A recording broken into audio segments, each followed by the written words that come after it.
அனைவருக்கும் வணக்கம். இன்னைக்கு ஹிந்து நியூஸ் பேப்பர்ல என்ன இம்பார்ட்டன்ட் நியூஸஸ் இருக்கு அப்படிங்கிறத பார்ப்போம். முதல்ல பார்த்தீங்க அப்படின்னா, நமக்கு நேத்து நமக்கு ஆர்டிக்கிள் 143 பயன்படுத்தி நம்மளோட பிரசிடென்ட் வந்து ஒரு பிரசிடென்ஷியல் ரெஃபரன்ஸ வந்து சுப்ரீம் கோர்ட்க்கு வந்து அனுப்பியிருந்தாங்க.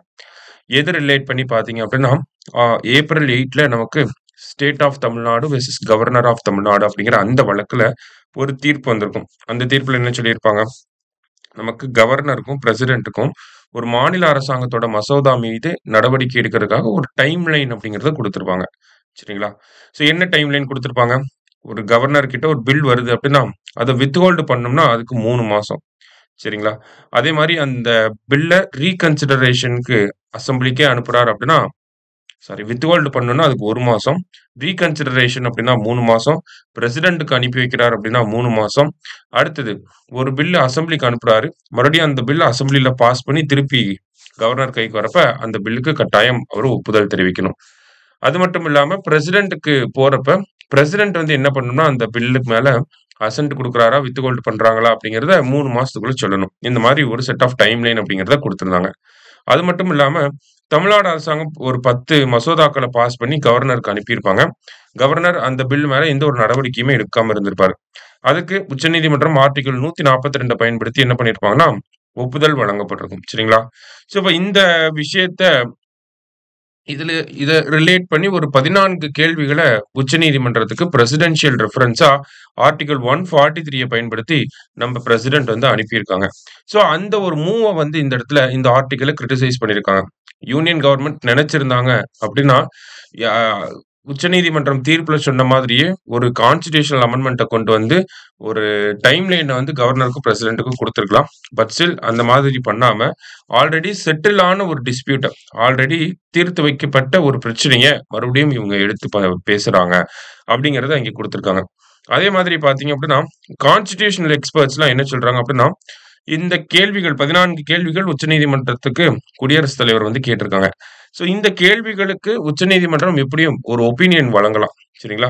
இன்கேஸ் ஏதாவது ஒரு ஒப்பீனியன் வழங்குனாலுமே, அது வந்து கோர்ட்டோட ஜட்ஜ்மென்ட்ட எந்த வகையிலயும் பாதிக்காது அப்படிங்கிறத குடுத்திருக்காங்க. சரிங்களா? "An opinion given by the court does not overwrite the court's judgment" அப்படிங்கிறது அதுதான். ஓகேங்களா? இப்போ ஒரு 14 கேள்வி கேட்டிருக்காங்க. ஜட்ஜ்மென்ட்ல இல்லாத மாதிரி ஜட்ஜ்மென்ட்ல ஒரு விஷயம் சொல்லியிருப்பாங்க. இந்த ஒப்பீனியன்ல இவங்க வேற ஒரு விஷயத்த கூட அவங்க சொல்லலாம். இருந்தாலுமே அந்த ஒப்பீனியனுக்கும் இந்த ஜட்ஜ்மென்ட்க்கும் சம்மந்தம் கிடையாது. அந்த ஒப்பீனியன் குடுத்தனால இந்த ஜட்ஜ்மென்ட் மேல ஏதாவது ஒரு பாதிப்பு ஏற்படுமா அப்படின்னு கேட்டா, கிடையாது அப்படிங்கிறத சொல்லியிருக்காங்க. சரிங்களா?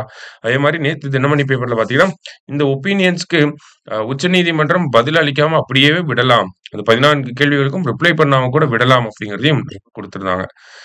மோர் ஆர் லெஸ் பார்த்தீங்கன்னா, ஒரு செட்டில்டு டிஸ்பியூட் அத மறுபடியும் ஒரு ஒரு பிரச்சனையா உருவாக்க நினைக்கிறாங்க அப்படிங்கிறது தான் இந்த ஆர்டிகிள்ல நமக்கு சொல்ல வராங்க. அதுல இந்த பாயிண்ட்ட நம்ம தெரிஞ்சுக்கணும். சரிங்களா?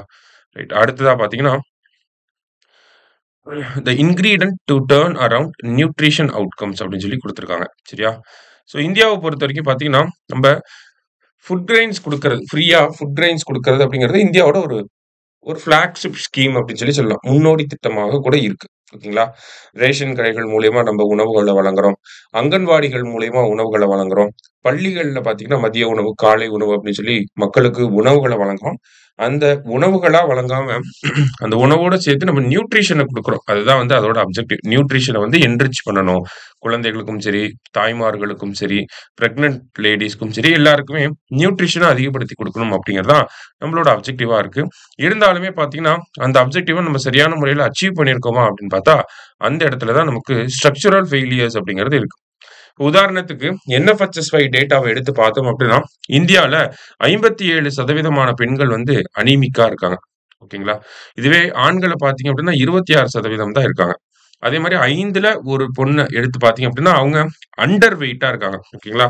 ஒரு வயசுக்குன்னு ஏத்த ஒரு எடை இருக்கணும். அத விட கம்மியா தான் இருக்காங்க. சரியா? அப்ப அண்டர் வெயிட்டா இருக்காங்க. அனீமிக் பெர்சன்ஸா இருக்காங்க.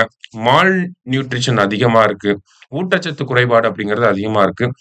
இவ்வளவு விஷயங்கள் இருக்கு. ஆனா ஒரு புறம் பார்த்தோம்னா, நம்ப முக்கியமான திட்டங்கள செயல்படுத்திட்டு இருக்கோம். ஃபுட் கிரெயின்ஸ் குடுக்குறோம். போஷான் போன்ற திட்டங்கள்லாம் இருக்கு. இந்த மாதிரி ஒரு சைடு அரசாங்கம் திட்டங்கள கொண்டு வந்துட்டே இருந்தாலும், இந்த சைடு அந்த ஹெல்த் அவுட்கம்ஸ் அப்படிங்கிறது இன்கிரீஸ் ஆன மாரி தெரியல. அப்ப என்ன பிரச்சனை இருக்கு?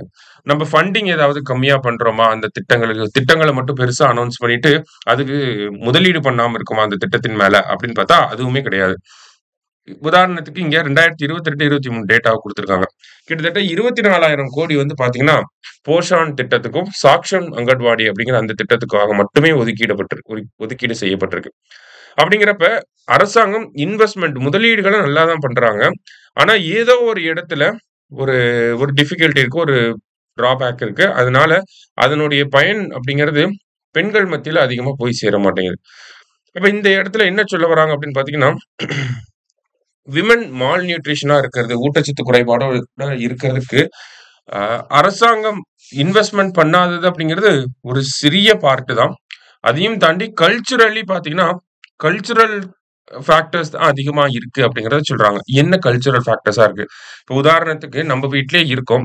சாப்பாடு கம்மியா தான் இருக்கு அப்படிங்கிறப்ப, நம்ம எல்லாரும் ஃபர்ஸ்ட்டு சாப்பிட்டு முடிச்சதுக்கப்புறம் மீதி இருக்கிறத நம்ம வீட்ல இருக்கக்கூடிய அம்மா சாப்பிடுவாங்க. ஓகேங்களா? அப்ப ஃபுட் சோர்ஸ் கம்மியா இருக்கப்ப, இருக்கிறதிலே கம்மியான சாப்பாடு யார் தான் சாப்பிடுறாங்க? வீட்ல இருக்கக்கூடிய பெண்கள் தான் சாப்பிடுறாங்க. அதே மாரி ஃபினான்ஷியலி டிபெண்டன்ட்டா இருக்கக்கூடிய பெண்கள். ஓகேங்களா? எக்கனாமிக் டிபெண்டன்ட்டா இருக்கக்கூடிய பெண்கள். அதாவது வேலைக்கு போகாத, காசுக்காக வீட்ல இருக்கக்கூடிய ஆண்களை எதிர்பார்த்து இருக்கக்கூடிய பெண்கள் மத்தியில பார்த்தீங்கன்னா, மால் நியூட்ரிஷன் அதிகமா இருக்கு அப்படிங்கிறத சொல்றாங்க. இதுக்கு அப்படியே ஆப்போசிட்டா பார்த்தீங்க அப்படின்னா, விமன் எம்பவர்மென்ட் அப்படிங்கிறது அவங்களுக்கு எக்கனாமிக் இண்டிபெண்டன்ஸ வந்து குடுக்கும். அப்படி எக்கனாமிக் இண்டிபெண்டன்ஸ் இருக்கப்ப, அந்த பெண்கள் அவங்களோட செலவுகள்ல நியூட்ரிஷன் சார்ந்த டயட்ட எடுத்துக்கிறதுக்காகவும் செலவு பண்ணுவாங்க அப்படிங்கிறத குடுத்திருக்காங்க. சரியா? அப்ப நமக்கு என்ன ஒரு பிரச்சனை இருக்கு அப்படிங்கிறத இதுல ஒரு அவுட்லைனா குடுக்குறாங்க. ஓகேங்களா? சோ அரசாங்கம் திட்டங்களுக்கு நெறைய செலவு பண்ணி நெறைய அவேர்னஸ் கிரியேட் பண்றாங்க. ஆனா அவேர்னஸ் கிரியேட் பண்ணா மட்டும் எம்ப்டி ஸ்டொமக்க ஃபில் பண்ணிற முடியாது அப்படிங்கிறத இங்க சொல்ல வராங்க. அப்ப அவேர்னஸ் கிரியேட் பண்றதையும் தாண்டி, நமக்கு சோசியல் ஜஸ்டிஸ் அப்படிங்கிறத கொண்டு வரணும். சோசியல் ஜஸ்டிஸ் அப்படிங்கிறத நமக்கு கொண்டு வரணும். அதே மாதிரி விமன் எம்பவர்மென்ட் அப்படிங்கிறத கொண்டு வரணும் அப்படிங்கிறத சொல்றாங்க. ஸோ அந்த மாதிரியான ஒரு விஷயங்கள எடுத்துட்டு வந்தா மட்டும் தான், இந்த மாரி போஷான் போன்ற முக்கியமான திட்டங்கள் சக்சஸ்ஃபுல்லா 100% அதோட கோல அச்சீவ் பண்ணதுக்கு முடியும் அப்படிங்கிறத இங்க குடுத்திருக்காங்க. சரியா? So more or less nutrition outcomes கம்மியா இருக்கு. அது ஏன் கம்மியா இருக்கு? விமன் எம்பவர்மென்ட் அப்படிங்கிறது இல்ல. விமன் வந்து ஜாப்க்கு போறது அப்படிங்கிறது கம்மியா இருக்கு. எக்கனாமிக்கலி ஆண்கள் மேல டிபெண்டன்ட்டா இருக்காங்க. ஸோ இந்த மாதிரியான ரீசன்ஸ்னாலயும், கலாச்சாரம் சார்ந்த ஒரு சில காரணிகள்னாலயும் தான் இந்த நியூட்ரிஷன் திட்டங்களுக்கு நெறைய செலவு பண்ணி நெறைய கொண்டு வந்தாலுமே, அதோட அவுட்கம் கம்மியா இருக்கு அப்படிங்கிறத சொல்றாங்க. சரியா? ஸோ முக்கியமான ஆர்டிக்கிளா இருந்துச்சு. நோட் பண்ணி வச்சுக்கோங்க. மத்தபடி பார்த்தீங்க அப்படின்னா, இன்னைக்கு நியூஸ் பேப்பர்ல இதெல்லாம் தான் முக்கியமா இருந்துச்சு. நன்றி. சுரேஷ் IAS அகாடமி வெற்றியின் முகவரி.